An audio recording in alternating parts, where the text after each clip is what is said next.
Hello, lab teachers. Welcome to Learning is Not Quiet presents the Soda Mystery. If you are watching this video, it's likely because you have purchased or are interested in purchasing this Soda Mystery Lab. Note that all of my lab experiments in my store pretty much, and most of my science content is available in one product. It's all included.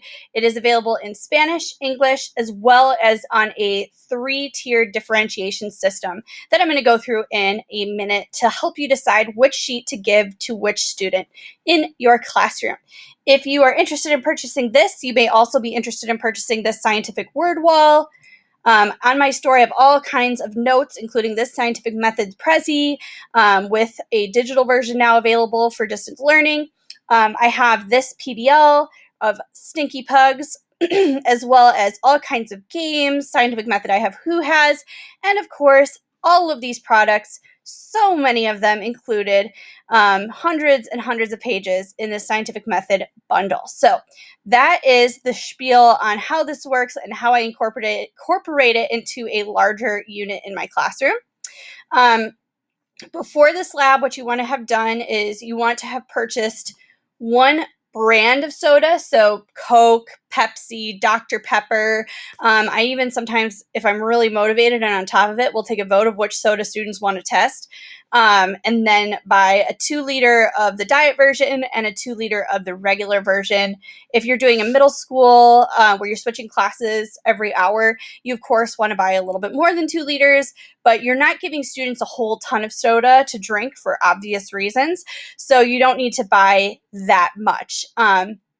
The other thing you want to have purchased is disposable cups, like Dixie cups are great because you want students to be able to taste it, and then obviously you don't want to do all the dishes, so you want them to be able to throw it out or recycle it when you are done.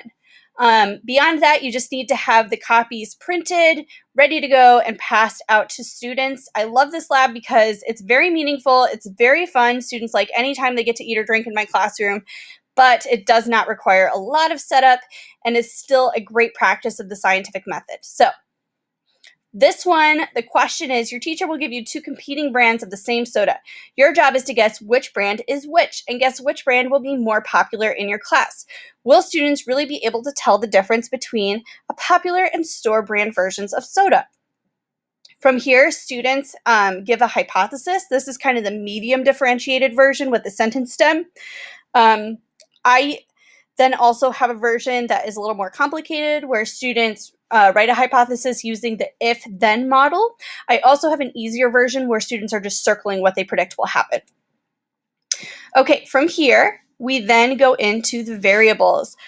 Pretty much any lab experiment you purchase from my store, I go through the same model with the scientific method because I really believe in teaching the scientific method all year long. As I've said, a lot of times it is creeping into other areas of study like language arts and math. And it's just really important for students to be comfortable with what science is, how scientists conduct research, and what science means in their everyday life. So that's why I really hit this home. And I feel like these are very difficult concepts. Adults often struggle with what the difference is between an independent and dependent variable if they haven't looked at it in a while. But it is really important to understanding science. That's why I hit it all the time. So for this one, independent variable is the type of soda. Dependent variable is if students can identify the brand of soda. Very important is students will sometimes think which one's their favorite is the dependent variable, but that's not what they're testing. So really focusing on what are we testing, what are the variables to what we're testing. Constants, obviously, same cups, not in a can, blah, blah, blah.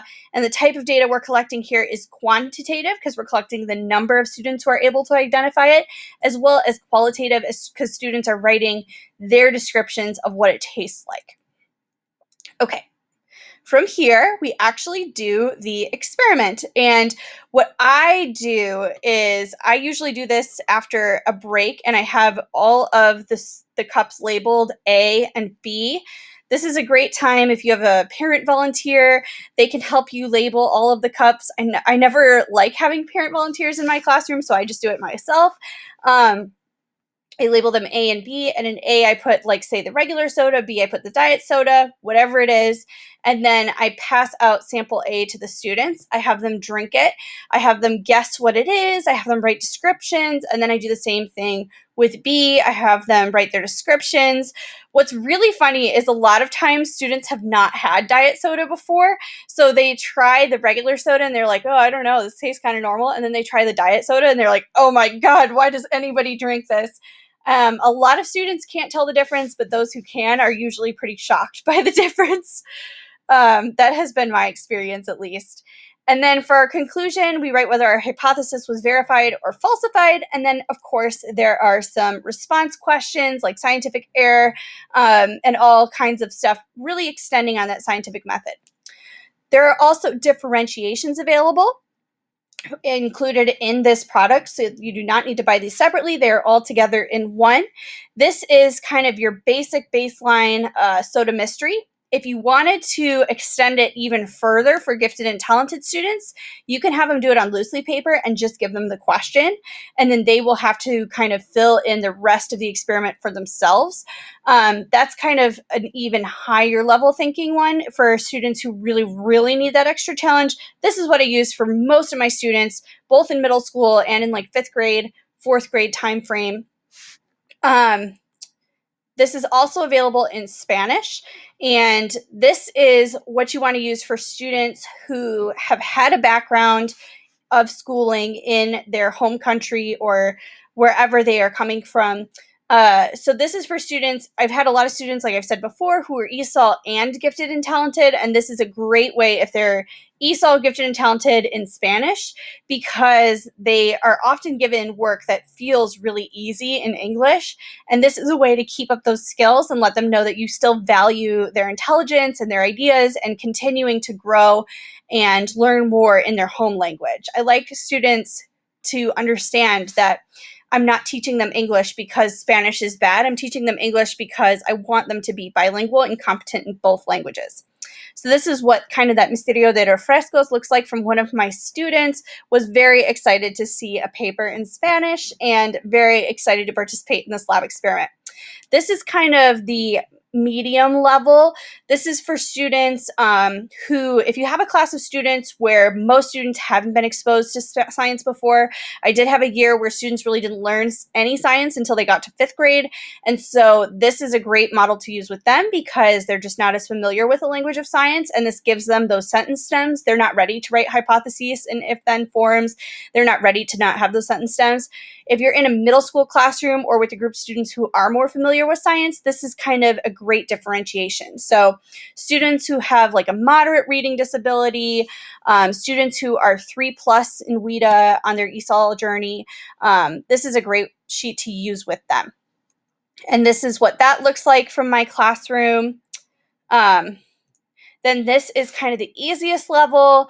This is for students who are 1 or 2 ESOL, Spanish or not Spanish. So for example, if students are from a country where they didn't go to school very much, even if their home language is Spanish, this might be the right option for them so that they start getting used to English if they don't already know how to read in Spanish, which does happen from time to time. This is also great for students who are level 1 and 2 ESOL who speak not Spanish, who speak like Arabic or Amharic or a different language. Again, it just gets them really used to that basic vocabulary of science and really empowers them to participate in the scientific process. And this is what that looks like. It is so exciting to see these students participate in science. This is like one of the greatest joys of my life, is seeing students with disabilities find their scientific voices and participate in my classroom. Sometimes people will ask me, are students embarrassed that they're getting different versions of the same worksheet? And my answer to this is always that it is way more embarrassing, way more obvious to have students pulled out of the classroom, to have you constantly look over their shoulder and be on top of them while you're teaching. It's much more empowering to give them a slightly different worksheet and to allow them to do this on their own. And I'm really proud of the fact that the worksheets look pretty similar so that all students feel like they're doing the same activity, because they are, but it's just differentiated to their level. And I preach differentiation hard in my classroom. And so my students are really used to it by the end of like the second week. And I've really never had a problem giving students different worksheets. And I find it the opposite. I find it super empowering. I really believe in differentiation. And that's why it's featured so prominently in my store.